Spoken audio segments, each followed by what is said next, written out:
O clássico. Queria que você falasse inicialmente da sua visão do jogo, principalmente conversando com muitos torcedores agora após a partida. Foi uma ótica, pelo que deu para entender da maioria, no primeiro tempo, que o Flamengo poderia ter meio que resolvido a parada.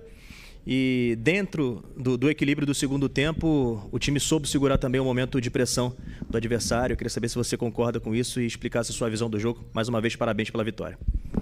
Obrigado. Foi um grande jogo, Foi um jogo com uma vitória com nota artística, como diria o treinador que eu tive. Os jogadores estão com um nível de confiança altíssimo, estão muito bem. O time está muito bem. E temos que manter nesse nível, de humildade e concentração, que a temporada nem começou ainda, né? Então, fiquei feliz porque foi um grande primeiro tempo, o time dominou absolutamente em todas as fases do jogo, em todos os momentos do jogo, com e sem bola, pressão alta, quando teve que baixar o bloco, baixou, todo mundo desceu. E no segundo tempo, natural que o treinador adversário fizesse algumas modificações táticas que causou certo incômodo, eu acredito, nos jogadores, e acabaram perdendo algumas bolas que não estavam perdendo no primeiro tempo, e acabamos, digamos, ficando um pouco correndo atrás da bola, e quando a gente recuperava, já verticalizávamos. Isso aí fez com que perdêssemos o controle do jogo no primeiro tempo, mas depois das trocas, principalmente da entrada do Alan e do Léo, o time voltou a ter o controle, o domínio e a calma para construir as jogadas, e a partir daí foi um domínio absoluto até o final. Felipe, boa noite. Parabéns pela vitória aqui em cima. Ok, boa noite. E queria que você falasse a respeito justamente desse momento de um pouco de desequilíbrio no segundo tempo e até das ações propostas pelo técnico do outro lado, Fábio Carille, e das alternativas que você buscou para tentar mudar aquele quadro em que o Vasco chegou em determinado momento a pressionar o Flamengo, colocou uma bola no travessão, né, para manter a vantagem e até ampliá-la já nos minutos finais. Quando você vai para o intervalo, sendo que quase não tinha nada para falar para os jogadores, não tinha detalhes mínimos para corrigir, detalhes finos mesmo. Então, assim, sabendo que o treinador adversário vai mudar, que vai fazer alguma mudança, que vai, ou até mesmo ou tática ou alguma troca de algum jogador, mas eu não sei o que ele vai fazer. Então, eu não consigo avisar para os jogadores o que vai acontecer. Eles têm que entrar no segundo tempo e, até a gente entender o que está acontecendo, resolver. Mas a bola na trave veio de um erro nosso, de uma perca da bola. Então, são algumas coisas que podem acontecer, né? São naturais do jogo, né? Ninguém domina os 90 minutos, é impensável fazer isso. Mas, como eu falei, o time em 90 minutos dominou praticamente 70. Então, é natural que nós estamos num clássico e o adversário também joga. E tem grandes jogadores, tem um jogador Coutinho e o Vegete, são jogadores de altíssimo nível, e obviamente que o Vasco ia ter o domínio e o controle em algum momento do jogo, e tiveram, mas o time conseguiu superar essas adversidades e outra vez acabar sem tomar gol, que é importante. Felipe, Raíza Simplício, da Gol Brasil e da revista Placar. No final do jogo, a gente teve ali um princípio de confusão ali em cima do Wesley, né? Ele estava com a bola, foi dar um passe, virou a cara, e os jogadores do Vasco se sentiram desrespeitados. No final, ele, inclusive, deu uma entrevista e falou que todo mundo sabe dar passe virando a cara. Ele citou o Coutinho. O Coutinho tem vários passes virando a cara e ficou bravo, né? Ele destacou isso. Eu queria saber qual é a tua opinião, por que tem acontecido isso? Os times estão, de repente, jogando bonito, como você falou, com nota artística, e o adversário, às vezes, se infla, se sente desrespeitado pelo fato do adversário estar jogando bonito. Não, sim, não, mas o jogo foi limpo, absolutamente limpo. No minuto 95 aconteceu essa jogada que o próprio Wesley pediu desculpa. Ele sabe que ele está errado. Eu adoro jovens, moleques que gostam que sejam abusados, que sejam ousados, que vão para cima, mas que não desrespeitem. E isso é normal, eu também fiz muito isso. Já tive na pele dele, já fiz muito isso, e depois a gente aprende. A pode ver que não é o Danilo, não é o Léo Ortiz, não são esses jogadores que vão fazer, normalmente são jovens. E eles vão passar por isso e dar confusão porque são clássicos. É basicamente isso. Hoje foi um jogo totalmente limpo, respeitoso das duas equipes. Contra o Botafogo não posso dizer a mesma coisa, mas hoje não tenho nada para falar, senão respeito máximo pelos jogadores do Vasco. Vencemos na bola e o jogo foi todo na bola. Oi, Felipe. Aqui Sérgio Lobo, TV Globo Sport TV. Você tem uma série de opções de jogadores que jogam pelo lado do campo, obviamente, cada um com a sua característica, e a gente percebe que, você até citou uma vez aqui numa coletiva, o que você escolher, né, você sabe que vai cumprir bem a função. Mas em relação ao Arrascaeta, quando você, por exemplo, ou ele não joga, ou retira ele, como foi hoje durante o jogo, eu estou percebendo que você está, de repente, buscando adaptar ali alguém. Parece que hoje foi o Plata que você fez ali a função, mesmo tendo entrado ali o Luiz Araújo. Você acha que a função do Arrascaeta não diria um problema, mas é uma função ali que você ainda não está bem, você não está bem guardado ali quando você tem que fazer situações e ele não está no jogo ou iniciando ou durante? Vou repetir o que eu falei na outra entrevista. O Arrascaeta, ele é único, um jogador único. Um jogador diferente, um jogador que escolheu estar aqui no seu auge. Nós vimos o melhor Arrascaeta durante muitos anos e agora acho que ele está no auge da carreira de um jogador que 29, 30 anos. Né? Que você se sente bem, você está bem fisicamente e o nível de entendimento de jogo ele é perfeito. Mas eu sempre penso e sempre monto um modelo em função do meu ataque, dos jogadores de ataque que eu tenho disponíveis. E se não tiver a Arrascaeta disponível, eu vou ter que montar uma outra estratégia, como eu venho fazendo quando o Arrascaeta não está no jogo. Então, sempre em função primeiro do atacante, do 9, e depois adaptando as peças ao redor disso. Né? Então, se o Arrascaeta não está, tem outros jogadores que podem fazer. Bom, Plata fez nos jogos mais importantes e foi muito bem. Gerson faz. Luiz Araújo faz. Matheus Gonçalves faz a 10. Estou esquecendo. Nico faz. Tem vários jogadores. O Arrascaeta é único, né? Mas eu posso adaptar vários jogadores para jogar nessa função.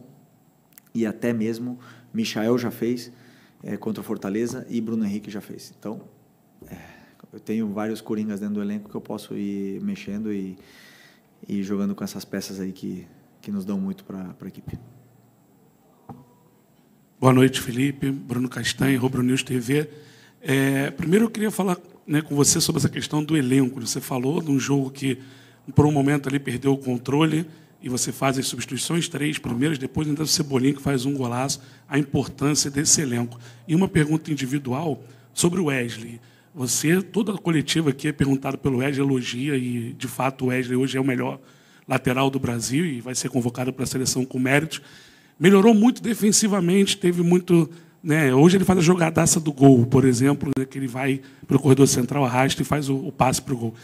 Mas nessa última, sempre aquele último passe, aquela tomada de decisão, né, do Wesley, que é muito importante para o teu sistema, cria bastante. O que falta para ele ainda mais evoluir e começar a dar mais assistências, como a de hoje, por exemplo? Obrigado. O Wesley, momento de forma... esplêndido, né? Tá muito bem. E assim, fase defensiva muito boa, tem ajustes que fazer, tem ajustes que melhorar. Ele mesmo pede para treinar esses ajustes que ele precisa fazer. Ele evoluiu muito em alguns aspectos defensivos de defesa da área. Desculpa. E o terço final, todas as ações que ele fez bem. Muitas das vezes não acaba em gol, mas ele fez o cruzamento que eu peço para ele fazer. Na parte do campo que ele está, ele tem que cruzar a bola de uma forma, ele está fazendo. E muitas das vezes os jogadores de área não estão aproveitando, né? E essa frieza na área é uma coisa que eu nunca tive em 38 anos de carreira. 30 anos, quando eu tinha 38 anos eu ainda não tive. Tive 20 anos de carreira e nunca tive essa frieza na área. Era um jogador que perdia muitos gols e errava muito o último passe. Mas sempre acreditei porque nunca me falaram que tipo de passe, ou como dar o passe, ou onde os atacantes iam estar em cada momento. E estamos falando isso para o Wesley e ele tem feito tudo. Então, está num momento maravilhoso e esse momento está naquele flow, né? Que tudo dá certo e ele está desfrutando e se divertindo no jogo. E a gente vê que ele está se divertindo, ele está feliz, a confiança está lá em cima e temos que manter ele nesse momento. Felipe, boa noite. Só desculpa, sobre a questão do elenco ali, das substituições, né, dessa importância desse teu elenco, como o Cebolinha, que voltou hoje e fez um golaço. O elenco do Flamengo é incrível. Já falei muitas vezes, eu acredito firmemente que é o melhor elenco da América. É um elenco altamente qualificado, completo, e poder colocar o Cebolinha no segundo tempo é uma maravilha. Então eu já falei para vocês, sou extremamente feliz de poder liderar esse elenco aqui e ter essa máquina na mão. Pessoal, pedir para que cada um faça uma pergunta. A gente tem muitos pedidos, se cada um fizer 2, 3, tá. Vamos lá, Igor. Felipe. Pode falar. Boa noite, Felipe. Parabéns pela vitória. João Pedro Fragoso, Jornal Globo. Na primeira resposta que você deu, você falou um pouco das mudanças táticas que o Carille fez e o Vasco conseguiu igualar a partida. E teve uma mudança que o Vasco estava no 4-3-3, depois começou num 4-2-3-1, depois um 3-6-1 ali. Eu queria te perguntar como você recebeu essas mudanças táticas e o que você pensou para respondê-las. Logo depois você fez um pacotão de substituições, colocou o Léo, colocou o Alan e colocou o... Não lembro quem foi o terceiro jogador. Mas, enfim, acho que foi o Luiz Araújo. Mas, enfim, como você recebeu essas mudanças táticas do Carille e como você pensou em respondê-las para o Flamengo conseguir depois ficar superior de novo na partida e chegar ao segundo gol? Obrigado. Bom, quando começa o segundo tempo, eu vejo como eles estão saindo da pressão e vejo o porquê que eles estão saindo da pressão. E, claro, tem jogadores que... o exemplo do Varela, que já tinha falado para mim que a gente já tinha combinado de não jogar mais de 60 minutos, o Arrascaeta... A gente tinha combinado e esses jogadores, eu estou querendo dar, principalmente para o Arrascaeta, essa sequência de jogos para ele poder, porque o Arrasca é um tipo de jogador que ele ganha forma tendo mais minutos. E agora ele já está mais preparado para poder ter essa sequência. Então a gente combinou para tirar, né? Mas esses jogadores não estavam chegando no momento certo na minha visão ali do banco. Para pressionar junto com os outros companheiros que estavam indo. Então, estavam acabando saindo da pressão algumas vezes, nos empurraram para trás, e quando a gente recuperava a bola, a gente não estava conseguindo mantê-la, porque estava tentando acelerar o jogo muito rápido, né? Então, começou a virar um pouco o jogo de ida e volta, isso cansou os jogadores que estavam mais cansados e assim, foi rápido a leitura, mas obviamente que já estava tudo pensado, porque esses jogadores que iam entrar... nos dão muito controle, muito volume de jogo, e já com isso já controlamos de novo e já começamos a ter a bola, as chances de gol e o domínio do jogo, né, novamente. Então foi natural. Felipe, boa noite. Igor Siqueira do UOL.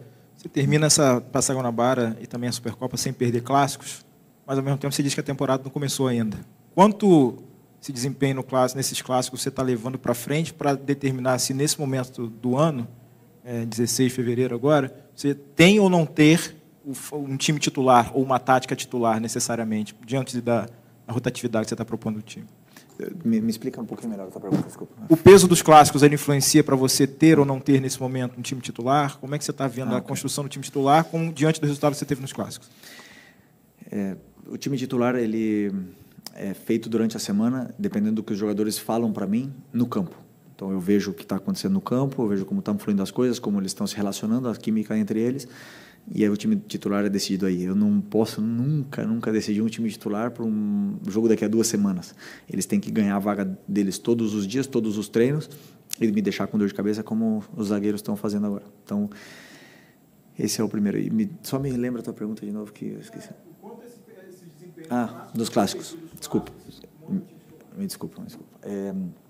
Os clássicos, eles têm, além de ser uma forma de preparar fisicamente os jogadores que estão agora começando, ele tem um peso emocional muito grande, né? Então, os jogadores eles estão indo ao seu limite, mas não só o nosso, do Vasco foram ao limite, dos do Botafogo foram ao seu limite, os do Fluminense foram ao seu limite, porque tem esse componente emocional né, que faz o jogador ir além do que pode.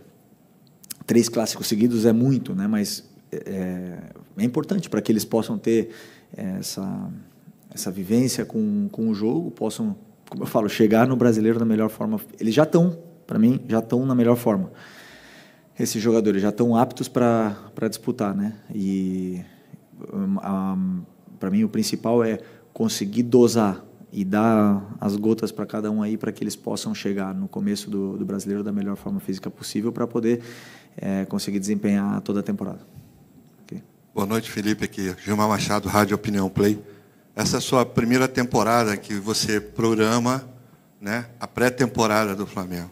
Muito se reclama sobre calendário e, de alguma maneira, o início de temporada de uma equipe é o campeonato estadual. Queria saber como é que você está programando, porque, até onde eu entendo, ano passado, o Flamengo também iniciou com uma intensidade muito grande no Carioca e depois, no momento crucial, perdeu muitos jogadores. Como é que você está pensando, como é que você programou essa pré-temporada para equilibrar o calendário do Flamengo? Como planejamos a pré-temporada com 2 semanas de adaptação, com a 3ª semana preparando uma final, ou seja, tivemos que interromper um pouco a pré-temporada, entre aspas, para jogar um jogo decisivo. E depois, conforme eu falei para vocês, estou dando minutos para todos os jogadores, tentando dar minutos para todos os jogadores e não sobrecarregando ninguém, né? Alguns jogadores repetiram, mas são jogadores que segundo o nosso entendimento, no entendimento do departamento médico e do preparador físico, são jogadores que podem e conseguem e precisam de uma sequência, como é o caso do Arrascaeta, que agora vai começar, é o caso do Gerson, que também condiciona muito jogando, e alguns outros jogadores. Acredito que conseguir, por exemplo, não dar sequência para o Cebolinha, para o Luiz, nesses jogos agora, que são jogadores que vinham de lesões importantes, e estou esquecendo de alguém aqui. Bom, não sei, agora não lembro quem mais, mas como eu falei, para que agora vamos chegar, vai chegar o jogo do Maricá, depois temos a semifinal, né, se não me engano, é isso, semifinal e a final, e continuar usando todos esses jogadores para poder chegar bem no começo do Brasileiro e sem ter um time titular, como teu companheiro me perguntou, porque não é que eu tenho um time titular, eu penso sempre em função também do adversário, nas peças que eu vou escolher, e a pré-temporada é isso. Agora, é uma temporada muito longa, com muitos jogos, e obviamente que vão acontecer lesões, como aconteceu o caso do Ayrton Lucas, um trauma, o Juninho um trauma, o Alexandre trauma, uma lesão muscular como a do Michael. É natural que aconteça no futebol.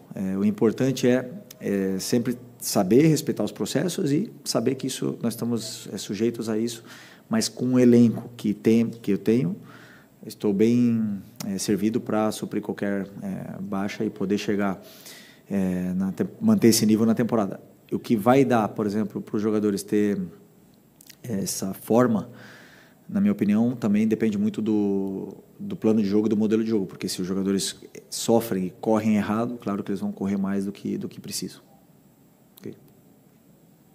Boa noite, Felipe. Fábio Barcelos, Família da Nação.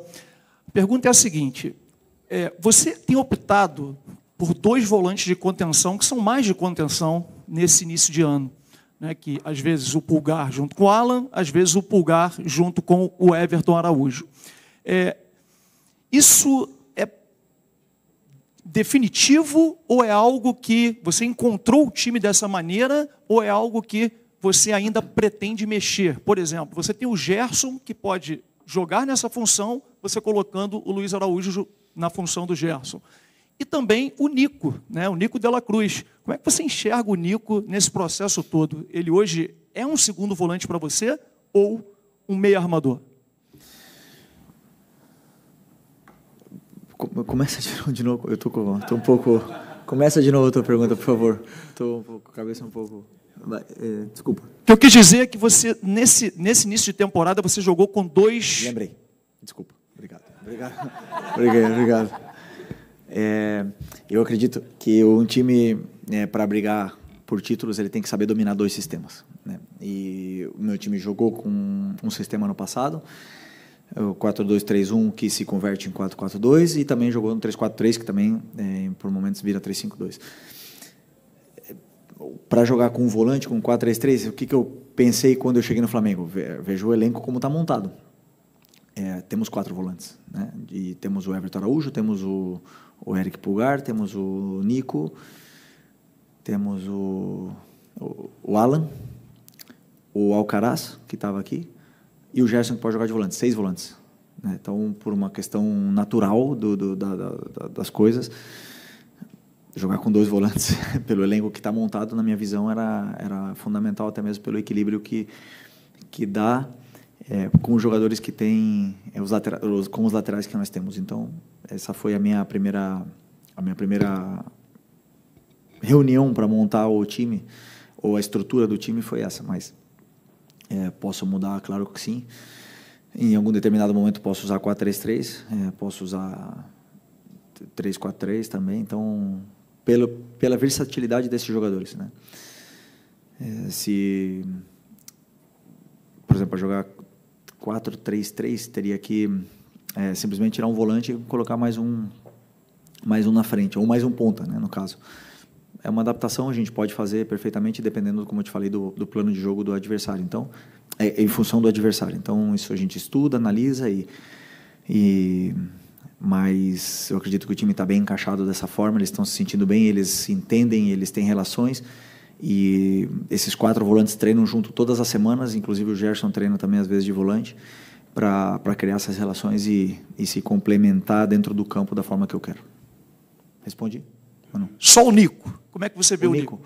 O Nico, eu vejo ele como volante, do lado tanto do Eric, do Alan ou do Everton, e com características diferentes. Ou seja, o Nico me dá coisas que o Alan e o Everton não dão, né? Mas o Everton e o Alan me dão coisas que o Nico não dá. Por exemplo, contra o Fluminense, eu vi que o Everton foi criticado, mas o Everton fez tudo o que o treinador pediu. Eu não pedi para ele dar passes para gol, eu não pedi para ele dar assistência, não. Ele fez tudo o que eu pedi. Então, se o torcedor não entende, mas eu falei para ele, né? Então ele pode ficar absolutamente tranquilo que a característica do jogo que ele tem me dão coisas que eu acho importantes para algum jogo. Então, a do Nico tem características, ele é super vertical, olha muito para os jogadores determinantes do time, eles se relacionam bem e sabe sair da pressão com condução. Então, ele me dá essas possibilidades para poder adaptar dentro desse modelo. Aqui, Felipe. Aqui. Letícia Marques, do GE. Pegando um gancho também de uma resposta que você falou sobre a zaga já estar te dando dor de cabeça, queria falar um pouquinho do Danilo. Ele jogou já com o Ortiz, jogou com o Léo Pereira. Hoje ele teve uma atuação muito boa. Dentre todos os jogadores, ele foi quem mais teve passes certos, por exemplo, assim, trazendo um número. E eu queria saber como é que tem sido para você ver essa opção na zaga e o que tem sido o diferencial para você definir a zaga titular. A formação do adversário também está relacionada? Porque, assim, pensando no Léo Ortiz, ele te entrega uma saída de bola diferente em relação aos outros. Queria saber como é que você está definindo a zaga titular em meio a essa disputa de dor de cabeça. Bom, ainda não tem nada definido, mas a contratação do Danilo é um acerto muito grande por parte do Boto, porque eu acredito que um jogador desse calibre, que vem no nosso elenco, um jogador que era titular da Seleção Brasileira, que era titular da Juventus até dezembro, escolhe vir para o Flamengo, e como eu falei na outras vezes, perdoando muito dinheiro, fazendo um esforço muito grande para poder jogar no clube que ele ama, é muito interessante isso para o Brasil, para o futebol brasileiro primeiro, para o escudo do Flamengo é muito importante que um jogador escolha isso, porque demonstra a grandeza que esse clube está hoje, né, que pode permitir e pode oferecer aos jogadores do nível do Danilo ser campeões. Então, isso é muito importante. E a concorrência entre eles é o que vai elevar muito o nível deles, né? Depois, eu vou escolher, alguns deles em algum momento vão ficar, com certeza, brabos comigo, mas eu sempre digo e penso e acredito firmemente que o campo fala. E se eles estão falando no campo, os 3 estão insubstituíveis, eu vou ter que fazer alguma coisa para os 3 jogarem. Então, assim, depende deles. Simplesmente isso. E eu vou escolher sempre os que me falarem mais no campo. Mas, claro, com tantos jogos, todos eles vão jogar. Oi, filho, aqui, tudo bem? David Sharp, antenados na jogada. Olha, não tem como não te perguntar sobre o Alcaraz, porque hoje ele acabou com o jogo lá na Premier League. Um gol, uma assistência, 3 passes decisivos, uma grande chance criada, e foi a maior nota, jogando como meia. E aí muita gente está falando, né, nas redes sociais, como é que pode o Alcaraz jogar na Premier League, você jogou na Premier League, no Chelsea, e servir para a Premier League desse jeito e não servir aqui para o Brasil, sendo que a Premier League é considerado o campeonato mais forte do mundo, do jeito que é. Culpa do treinador? Não. Eu absolutamente, eternamente agradecido ao Alcaraz por tudo que ele fez aqui. Fomos campeões juntos, foi muito importante para a gente no ano passado. Entrou em jogos e elevou o nível da equipe. Em alguns momentos não estava tão bem, eu já falei. Em alguns momentos ele mesmo reconhece que não estava tão bem. Mas muitas das vezes os jogadores eles são assim, funcionam melhor em algum lugar, em um clube com algum treinador e com outro menos, ou com algum modelo melhor e com outros menos. Isso acontece no futebol constantemente, né? Constantemente. Então, como eu falei, eternamente, extremamente agradecido por tudo que ele fez, pelo garoto que ele é, maravilhoso. E só posso desejar que ele faça mais gols e mais assistências e que ele vá para a seleção argentina e que seja feliz e que triunfe porque ele merece, porque ele trabalha muito para isso. Então, um cara com ambição e que bom que ele está bem e está feliz. Felipe, tudo bem? Boa noite. Rafael do BarbaCast. A gente está tendo um campeonato carioca, tudo bem que você está, né, respeitando, mas também usando como pré-temporada, mas existe a possibilidade de não ter nenhum dos 3 grandes nas próximas fases e disputando o campeonato. Você acha que isso, de alguma forma, desvaloriza o campeonato carioca? Enfim, você já parou para pensar sobre isso? Não parei para pensar, mas o campeonato estadual ele tem um charme, né? Ele é charmoso, ele tem coisas que acontecem nos estaduais que não acontecem em nenhuma outra competição do mundo. E é um campeonato charmoso, assim. E como eu falei outras vezes para vocês, o campeonato estadual nos times grandes ele serve para derrubar o treinador. Se o treinador não ganha, se ganha, não acontece absolutamente nada. Por sorte ou por a diretoria entende que o Campeonato Carioca também serve como uma preparação. Queremos ganhar, mas como a gente falou, vamos tentar não hipotecar a temporada toda em função do Campeonato Carioca, né? Porque ele tem como eu falei, a torcida gosta de ganhar o Campeonato Carioca, ele gosta de disputar.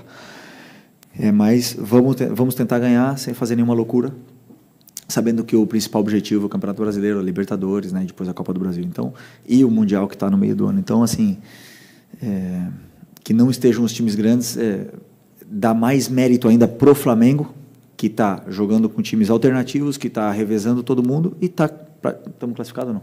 Praticamente, né? Estamos classificados. Isso isso dá muito mérito pro Flamengo. Não é fácil ganhar. Não é fácil que todos os jogadores joguem com times novos, diferentes e todos joguem da mesma forma, entendam o que tem que fazer. Não é fácil. E eles têm uma ambição, a gente vê que estão correndo, estão lutando, estão dando tudo o que tem. E no Campeonato Carioca. Então, assim, a gente não é que não leva a sério, nós levamos a sério, temos muito mérito, e os outros times que não estão nessa fase de classificação não é que não levaram a sério, simplesmente não fizeram a mesma campanha que nós, por isso jogo o mérito aí pro Flamengo. Ok? Obrigado. Boa noite. Da entrevista coletiva do técnico Felipe Luiz.